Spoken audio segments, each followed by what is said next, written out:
ఎందుకనగా తాను జరిగించిన క్రియల చొప్పున అవి మంచివైనను సరే చెడ్డవైనను సరే దేహముతో జరిగించిన వాటి ఫలమును ప్రతివాడు పొందినట్లు మనమందరమును క్రీస్తు న్యాయపీఠం ఎదుట ప్రత్యక్షము కావాలి అను.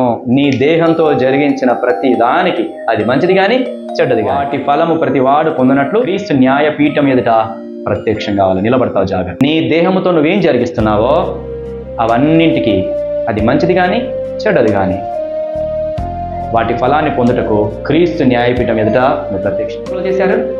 దేవుడే డోర్ క్లోజ్ చేశాడు. ఒక్కటే డోర్ పెట్టాడు దానికి. ఒక్కటే డోర్ ద్వారం ఒక్కటే, 4 ద్వారాలు లేవు. ఆ ద్వారం ఎవరు? యేసే ద్వారము. యేసు ద్వారానే రక్షణ, యేసు ద్వారానే పరలోకం, ఇంకెవరి ద్వారా లేదు. గుర్తుపెట్టుకోండి. యేసు ఒక్కడే నేను రక్షించేవాడు, యేసు ఒక్కడే నిజమైన ద్వారం. ఆయన ద్వారాన్ని లోపల ప్రవేశిస్తే నువ్వు రక్షించబడతావు, లేదంటే లేదు. ఆయన క్లోజ్ చేశాడా ఎంతమంది వచ్చినా ఓపెన్ కాదు. ఈరోజు ద్వారం తెరిచి ఇచ్చినాడు ప్రభు, లోపల ప్రవేశించు. యేసు ప్రభు ఈరోజు నీతో మాట్లాడుతున్నాడు.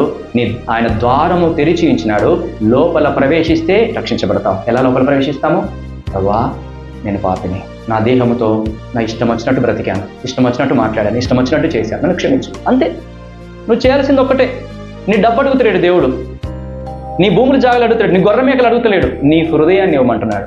నీ హృదయం పాడైపోయింది, నీ మనస్సు పాడైపోయింది, నీ ఆలోచనలు పాడైపోయినాయి. ఆ పాడైపోయిన నీ హృదయాన్ని నాకు నేను బాగు చేస్తాను. ప్రభువా నా ఆలోచనలు సరిగా లేవు, నా మాటలు సరిగా లేవు, నా ప్రవర్తన సరిగా లేదు, నన్ను క్షమించయ్యా, నన్ను మార్చు ప్రభువా, నా మీదకి ఉగ్రత రానియకయ్యా, నన్ను నీ హక్కును చేర్చుకో నువ్వు చెప్తే చాలు ప్రభు చేర్చుకుంటాడు. ఆయన సిద్ధంగా ఉన్నాడు. ఈరోజు నువ్వు సిద్ధంగా ఉన్నావా? దేవుడు ఎందుకని ఆలస్యం చేస్తున్నాడో తెలుసా? రాకుండా నీకోసమే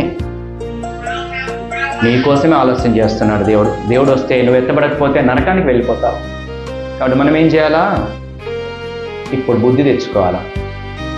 దేవుడు కొడతాడు, శిక్షిస్తాడు, చంపుతాడు కనుక నా ఊహ మార్చుకోవాలి, నా మాటలు మార్చుకోవాలి, నా క్రియలు మార్చుకోవాలి. అందుకనే దేవుడు మాట్లాడేది. నీ తలంపులు ఎలా ఉన్నాయి ఆలోచన చేయి. నీకే తెలుసది, ఎవరికి తెలియదు. నువ్వు నీ మనస్సులో ఏం కలిగి మాట్లాడుతున్నావు, ఏం కలిగి చేస్తున్నావు, ఏం కలిగి ఉంటున్నావు అన్నది నీకు తెలుసు. ఈరోజు నువ్వు మార్చుకోకపోతే శిక్ష తప్పదు. దొరుకుతావు, ఖచ్చితంగా దొరుకుతాం. దేవునికి దొరుకుతాం, మనుషులకి దొరుకుతాం, దేవునికి దొరుకుతావు. శిక్ష తప్పదు అంటుంది బైబిల్. మనుషులకే దొరికినప్పుడు దేవునికి దొరకవా? దేవునికి తెలియదా? జాగ్రత్త. ఆ మనుషులను చూసి నేర్చుకునే పాఠం ఏంటంటే, వారి మీదకి దేవుని ఉగ్రత వచ్చింది, నీ మీదకి కూడా ఉగ్రత వస్తుంది, నిన్ను కూడా దేవుడు శిక్షిస్తాడు. కనుక ఈరోజు ప్రభు వైపు తిరుగుదాం.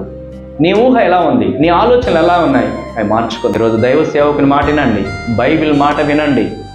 రక్షణ ఓడ కట్టబడుతుంది. ఈ రక్షణ ఓడలో దేవుని సంఘములో నువ్వు నిలిచి ఉంటేనే ఎత్తబడే గుంపులో ఉంటావు, లేకుంటే విడవబడతాము.